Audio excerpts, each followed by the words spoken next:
السلام علیکم ورحمۃ اللہ وبرکاتہ۔ بسم اللہ الرحمن الرحیم والصلاة والسلام علی سیدنا و مولانا محمد وعلی آلہ وصحبہ اجمعین، اما بعد۔ میرے عزیزوں، بھائیوں، دوستوں، بہنوں، بچوں، بچیوں، شعبان سے پہلے ہی اللہ کے نبی جب رجب کا مہینہ آتا تھا جو اس سے پہلے گزرا ہے تو اس میں یہ دعا فرمایا کرتے تھے، اللہم بارک لنا فی رجب و شعبان وبلغنا رمضان۔ یا اللہ ہمارے رجب اور شعبان میں برکت عطا فرما اور ہمیں رمضان مبارک نصیب فرما۔ تو ان 2 مہینوں میں گویا آپ رمضان کی تیاری شروع فرما دیتے تھے۔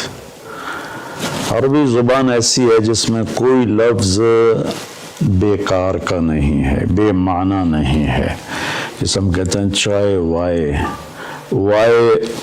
روٹی شوٹی، پانی وانی، کھانا شانا، تو یہ شانا وائے یہ سارے وہ الفاظ ہیں جن کا کوئی مطلب نہیں ہے۔ عربی میں ایسا نہیں ہے، اس کے ہر لفظ کا بلکہ ہر حرف کا مطلب ہے۔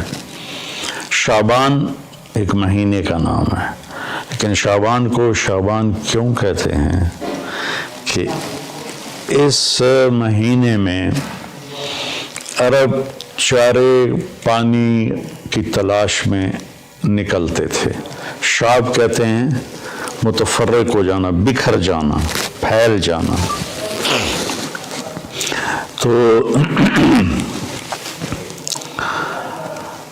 اس میں عرب چونکہ صحرا ہے، یہ عجب ملک اللہ نے بنایا ہے، یہ جزیرۃ العرب، جزیرہ نما، اس کے 3 طرف سمندر ہے، ایک طرف خشکی ہے جو اردن کے ساتھ، شام کے ساتھ جا کے ملتی ہے، عراق کے ساتھ، اور 3 طرف سمندر ہونے کے باوجود یہاں دریا، ایک دریا نہیں، اتنے بڑے ملک میں پاکستان سے 5 گنا بڑا ہے اور ایک دریا نہیں، اور اتنی تھوڑی بارش ہوتی ہے۔ جزیرہ نما جو ملک ہوتے ہیں وہاں تو بارشیں مسلسل ہوتی ہیں اور دھڑا دھڑ ہوتی ہیں، لیکن اللہ نے یہاں کے پہاڑوں کو اس طرح سے ڈیزائن کیا ہے کہ بارش کی ہوائیں اس سے ٹکرا کے واپس ہو جاتی ہیں۔ اللہ نے اس خطے کو لک و دک صحرا بنایا، آج بھی صحرا ہے بہت، الربع الخالی، یعنی 1/4 حصہ سعودی عرب کا خالی پڑا ہوا ہے، اس کا نام ہی ہے 1/4 خالی حصہ، وہاں زندگی نشو و نمائی نہیں پا سکتی۔ تو عرب کا جو جغرافیائی ایک تھا سٹرکچر، اس میں وہ کسی ایک جگہ رہ نہیں سکتے تھے، چند ایک شہر تھے جو آباد تھے، باقی وہ ہر وقت وہاں پانی ہے تو پورا قبیلہ وہاں چلا جاتا تھا، پھر پانی ختم ہو گیا، پھر پانی پہ لڑائی جھگڑے، پھر کسی اور جگہ پانی کا سراغ ملا وہاں چلا گیا۔ تو پانیوں اور چارے والی زمین کی تلاش کے لیے شعبان میں یہ نکلتے تھے، اور پھر آ کر اپنے سردار کو خبر دیتے کہ وہاں چارہ ہے، وہاں پانی ہے، پھر پورا قافلہ موو کر کے وہاں چلا جاتا تھا۔ اور یہ موبائل تھے خانہ بدوش، اور ان کی بستیاں، ان کے شہر خیمے ہوتے تھے، اور چونکہ یہ فطرت پر تھے، چونکہ کوئی وہاں ایسی چیز نہیں تھی جو ان کی فطرت کو مسخ کرے، جیسے میں شہری زندگی نے ہماری فطرت کو بالکل ادھورا کر کے رکھ دیا ہے۔ ہم نے آج تک چمکتا چاند نہیں دیکھا، تاروں بھری اندھیری رات نہیں دیکھی، ستاروں کی مسکراہٹ نہیں دیکھی، سورج چاند کی خوبصورت نورانی ہم نے اس کی شعاعیں نہیں دیکھیں، کرنیں نہیں دیکھیں، تو وہ لک تک میدان تھا. افلا ينظرون الى الابل کیف خلقت. اب اس ماحول میں رہ کر آپ اس آیت کو سمجھے. اونٹ ان کی سواری تھی تو اللہ فرماتا ہے اے اونٹ تو دیکھو کیسے بنا ہے, کس نے بنایا ہے. وَإِلَى السَّمَاءِ كَيْفَ رُفِعَتْ. جب تم صحرا میں سوتے اور اوپر تاروں بھری رات ہوتی ہے یا 14ویں کا چاند ہوتا ہے, یہ کس نے اوپر کھڑا کر دیا. وَإِلَى الْجِبَالِ كَيْفَ نُصِبَتْ. یہ تمہارے چاروں طرف پہاڑ ہیں کالے سیاہ, یہ کس نے کھڑے کیے, کیسے کھڑے ہو گئے. وَإِلَى الْأَرْضِ كَيْفَ سُطِحَتْ. اور یہ زمین بچھونا کیسے بن گئی. اس میں تم سفر کرتے ہو, ہم نے تمہارے لیے زمین کو سکیڑ دیا. تو وہ یہ کلچر تھا عرب کی بود و باش اور تہذیب کا کہ یہ موبائل رہتے تھے. جب ایک جگہ بستی آباد ہوتی تھی تو جو فطرت میں ہوتا ہے نا, اس میں مزاج عشق بہت طاقتور ہوتا ہے. اس لیے عربی شاعری کو کوئی نہیں پہنچ سکا آج تک. عربی شاعری کو مزاج عشق میں, حس لطیف میں, حالانکہ وہ ان پڑھ تھے لیکن ان کا شاعر کھڑا ہوتا تھا بغیر تیاری کے 100 شعر فی البدی پڑھ دیتا تھا. فی البدی سے مراد ہے پہلے سے کوئی تیار نہیں کیے ہوتے تھے, بس کہتا تھا اور کہتا چلا جاتا تھا. تو عشق و محبت بھی عرب کا عشق زنا سے پاک تھا. میں نے عرب جاہلیت کی تاریخ پڑھی ہے, میں پڑھ کے حیران ہو جاتا ہوں کہ کیا عجیب لوگ تھے. اور اللہ نے وہاں کسی فاتح قوم کو جانے کا موقع ہی نہیں دیا کہ سب کہتے تھے ریت میں کیا پڑا جو ہم لیں, تو وہ محفوظ رہے. ان کی عربیت, ان کی فطرت محفوظ رہی. نہ ایرانی آ سکے, نہ اس میں رومن آ سکے, یہی اس وقت کی بڑی 2 طاقتیں تھیں. نہ قبطی آ سکے جو مصر کی طاقت تھی. تو اپنی فطرت میں تھے. تو ان میں عشق و محبت کے جو اشعار ہیں نا, وہ ایسے ٹکڑے ٹکڑے کر کے رکھ دیتے ہیں. ترجمہ نہیں, عربی. اگر عربی کی فہم ہو تو آدمی روئے بغیر رہ نہیں سکتا ہے. تو جب وہ ایک جگہ کو چھوڑتے تھے اور دوسری جگہ شفٹ ہو جاتے تھے, پھر جب وہاں سے اسی قبیلے کے کسی شاعر کا گزر ہوتا تو وہ ایک دم وہاں گم ہو جاتا. پرانی بستی, پرانا منظر, خیمے اور محبوب کا آنا جانا, تو ایک دم ان کی زبان پھڑک اٹھتی تھی. عرب کا سب سے مشہور قصیدہ امرؤ القیس کا ہے, وہ شروع یہاں سے ہوتا ہے کہ وہ ذکر کرتا ہے ان ایام کو جن ایام میں وہ یہاں رہتے تھے اور وہ جس سے پیار کرتا تھا وہ وہاں ہوتی تھی. یہ تو ایک کردار ہے کہ پورے عرب میں یہ ثقافت تھی. تو وہ شاعر اپنا ایک قصیدہ لکھتا ہے تو اس سے پہلے اس تصور کو لاتا ہے. یہ شعبان سے جڑی باتیں آپ کو بتا رہا ہوں. گزر ہوتا ہے بس. اب تو وہ جگہ اجاڑ ہے لیکن وہاں وہ گارے کے نشان ہیں اور کچے اینٹوں کے نشان ہیں, خیموں کے کھونٹوں کے نشان ہیں. تو ایک دم پیچھے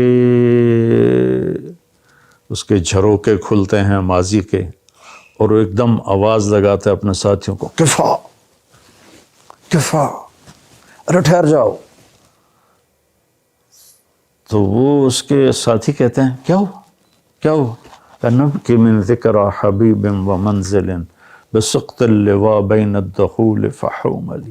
ٹھہر جاؤ, تھوڑا سا رو لینے دو محبوب کی یاد میں. کفا, ٹھہرو. نبکی من ذکر حبیب و منزل, تھوڑی دیر ٹھہرو, محبوب اور محبوب کے جگہ کو دیکھ کے مجھے آنسو بہانے دو. جو سقط اللواء, جو دخول اور حمل کے درمیان جگہ ہے, وہاں پر میرے محبوب کی بستی تھی اور ہم یہاں رہتے تھے. پھر وہ آگے قصیدہ چلتا, میں ویسے اشعار سنا دیتا ہوں, ترجمہ نہیں. کفا, ٹھہرو ٹھہرو. کیا ہوا؟ کنب کے, رونا ہے. من ذکر حبیب و منزل, عشق پر, معشوق پر, جگہ پر, اور پھر یہاں چھوڑ جانے پر. بسقط اللواء بين الدخول فحوملي فسوضع في المقرات لم يعف رسمها لما نسجتها من جنوب وشمالي ترى بعر الأرعام في عرصاتها وقيعانها كأنه حب فلفلي كأني غداة البين يوم تحمل لدى سمرات الحي ناقف حنظلي. میں اس کا ترجمہ کرتا ہوں. وہ کہتا ہے جب وہ قافلہ وہاں سے چل رہا تھا اور سارے جا رہے تھے اور شفٹ ہو رہے تھے اور میرے جانے کی کوئی ابھی سبیل نہیں تھی، تو میں ان کو جاتے دیکھ کر میرا حال وہ تھا جو حنظل، اس کی مثال میں دوں گا، ہماری عورتیں پیاز کاٹتی ہیں نا تو اس سے ایک گیس نکلتی ہے جس سے آنسو نکلتے ہیں بے تحاشا، جیسے کوئی بہت ہی رو رہا ہو. تو حنظل ایک کڑوا پھل ہے جس کو کڑتما کہتے ہیں. یہ اس کو جب توڑتے ہیں تو اس میں سے بھی ایک گیس سے نکلتی ہے تو وہ نکلتا ہے، آنسو نکلتے ہیں. تو اتنی خوبصورت تشبیہ لایا ہے. اس نے یہ نہیں کہا کہ جب وہ جا رہے تھے اور میرا محبوب بھی میری محبوب بھی جا رہی تھی تو میں رونے لگا، نہیں. کأنی غداۃ البین یوم تحمل، جس صبح جدائی ہوئی اور انہوں نے رخت سفر باندھا اور چلے. لدا ثمرات الحی ناقف حنظلی، مجھے یوں لگا جیسے میں کیکر کے ساتھ بکھری ہوئی حنظل کوڑتمے کی بیلوں سے کوڑتمے توڑ رہا ہوں. تو جو عرب کی تہذیب کو جانتا ہے تو وہ تو اس کا مزہ لے گا کہ کوڑتمے توڑتے ہوئے کتنا آنسو نکلتے ہیں. پھر وہ اس کو تھوڑا پھیلاتا ہے کہ میرے رونے پر رحم کھا کر وقوفم بہا صحبی علی مطیہم، میرے دوستوں نے اپنی سواریوں کو لا کے کھڑا کیا. یقولون لا تہلک اسوں وتجملی، ارے بھائی نہ رو، صبر کر. اور ان پاگلوں کو کون بتائے وَإِنَّ الشِّفَاءِ عَبْرَةٌ مُحْرَقَةٌ فَهَلْ عِنْدَ رَسْمٍ دَارِسٍ مِّن مَّعُوَّلِ. میں انہیں یہ بتانا چاہتا ہوں کہ مجھے رونے دو، کوئی رونے والا بھی لاؤ جو میرے ساتھ روئے یا مجھے رولائے کہ میری شفا رونے میں ہے. فَفَاضَتْ دُمُوعُ الْعَيْنِ مِنِّي صَبَابَةً عَلَى النَّحْرِ حَتَّى بَلَّ الدَّمْعُ مَحْمَلِي، بس پھر میرے آنسو ساون بھادوں کی جھڑی بن گئے اور میں اتنا رویا کہ میرے اونٹ کا پالان بھی سارا کا سارا تر ہو گیا. شعبان کے مناسبت سے میں نے تھوڑی آپ کو عرب کی تاریخ بتائی ہے، عرب کی تہذیب بتائی ہے، لیکن اس میں جو کہنا تھا وہ یہ تھا کہ شعبان رمضان کی تیاری ہے، شعبان رمضان کی تیاری ہے. تو اس میں میرے بھائیو ہم اگر کوئی کبیرہ گناہ میں ہیں تو توبہ کریں، چھوڑنے کی کوشش کریں یہاں تک کہ رمضان تک بالکل چھوٹ جائے. کسی سے لڑے ہوئے ہیں تو منانے صلح کی کوشش کریں یہاں تک کہ رمضان تک صلح ہو جائے. کسی کا حق مارا ہوا ہے تو اس سے جا کے دینے کی طاقت ہے تو فوراً دے دیں، ورنہ معافی مانگ کے کہیں بھی میں آہستہ آہستہ ادا کر دوں گا. یہ رمضان سے پہلے رمضان کی تیاری، رمضان میں انٹر ہونا ہے کبیرہ گناہوں کو چھوڑ کر، لوگوں کے حق تلفی کو چھوڑ کر، گالی گلوچ کو چھوڑ کر، ظلم و ستم کو چھوڑ کر، اور رشوت، چور بازاری، کھوٹ، اس کو چھوڑ کر. بھائیو اللہ کی قسم اٹھا کے کہتا ہوں حرام میں کچھ نہیں رکھا، گناہوں میں کچھ نہیں رکھا، اور اللہ کی قسم اٹھا کر کہتا ہوں ساری بھلائیاں، ساری خوبیاں میرے اللہ اور اس کے رسول کی اطاعت میں ہیں. اللہ کے واسطے ہم باقی گناہوں سے بھی توبہ کریں اور فرقہ واریت سے بھی توبہ کریں. یہ میرا کرتا ہے نا، یہ ہے اسلام، اور اس کے اندر یہ بنیان ہے، یہ میرے عقائد ہیں اور میرے ذاتی اعمال ہیں. اسلام تو سب کا ایک ہی ہے، ان الدین عند اللہ الاسلام، شرع لکم من الدین. تو دین تو سب کا ایک ہی ہے. آگے چھوٹی چھوٹی باتوں پہ فرقے بن گئے ہیں، جنازے کے بعد دعا پڑھنی یا نہیں پڑھنی اس پر ہی فرقہ بنا پڑا ہے. تو اتنی چھوٹی باتوں میں ہم الجھ گئے ہیں. ساری دنیا کتنے خطرے سے گزر رہی ہے، اور کورونا ایک وبا اور وبال ہے، ایک عذاب ہے، ہم توبہ کریں باقی گناہوں سے بھی، اور فرقہ واریت سے۔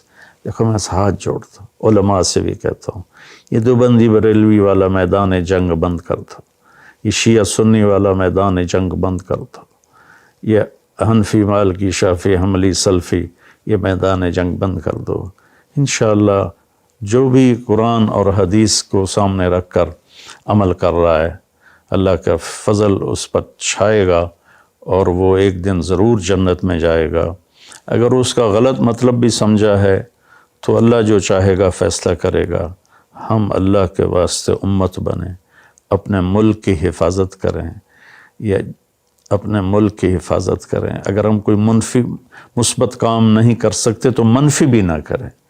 تو بھائیو، ہم اپنے رب کو رمضان خوبصورت کر کے دکھائیں، شعبان اس کی تیاری ہے۔